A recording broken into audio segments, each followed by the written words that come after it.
আসসালামু আলাইকুম প্রিয় দর্শক, আপনারা সবাই কেমন আছেন? আশা করি আপনারা সবাই অনেক ভালো আছেন। আজকে আমি আপনাদেরকে একটি রেসিপি দেখাবো, সেটি হচ্ছে মূলা দিয়ে কাতল মাছ। যদি আপনারা এইভাবে মূলা রান্না করেন তাহলে সবাই খেতে খুব পছন্দ করবে। আর এভাবে মূলাটা রান্না করলে কোনো গন্ধও আসবে না। আমি প্রথমে মূলাটাকে ছোট ছোট করে কেটে নিব। এখন আমি হালকা লবণ দিয়ে মূলাটাকে 5 মিনিটের জন্য সেদ্ধ করব।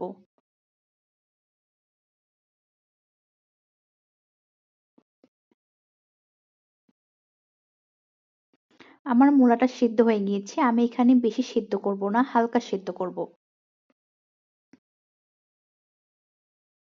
এখন আমি এটাকে পানিটা থেকে সরিয়ে নিব।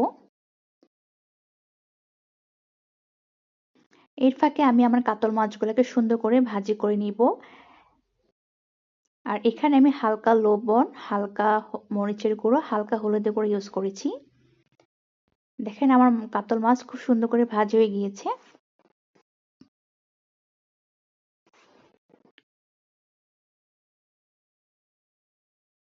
এখন আমি একটা ফ্রাই প্যানে পেঁয়াজ দিয়ে দিয়েছি, সাথে আমি দিয়ে দিয়েছি কাঁচামরিচ।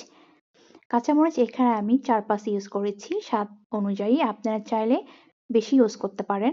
এখন আমি এটা খুব ভালো করে ভাজি করে নেব। তেলটা আমি এখানে পরিমাণ মতো ইউজ করেছি।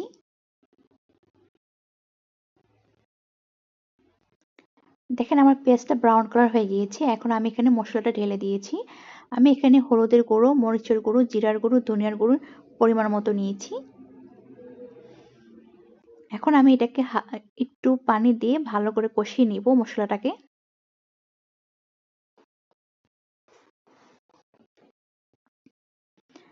এখন আমি দিয়ে দিয়েছি রসুন। রসুন এখানে আমি 1 স্পুন হাফ ইউজ করেছি।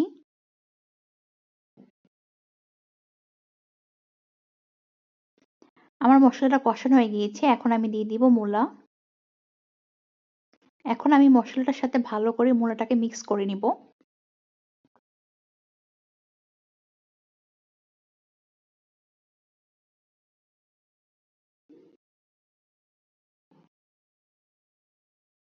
আপনারা বাসায় ট্রাই করবেন। আর মূলার মধ্যে প্রচুর ভিটামিন রয়েছে। এখন দেখেন আমি এটাকে, আমার মূলাটা কষানো হয়ে গিয়েছে। এখন আমি দিয়ে দিচ্ছি 1 কাপ পানি।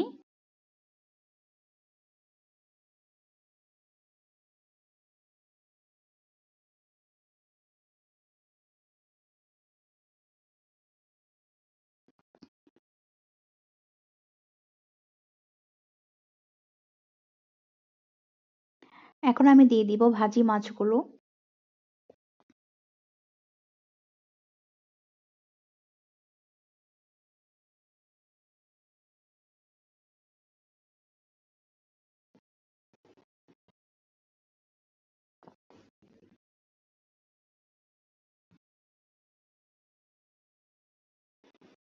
এখন আমি দিয়ে দিব ধনেপাতা।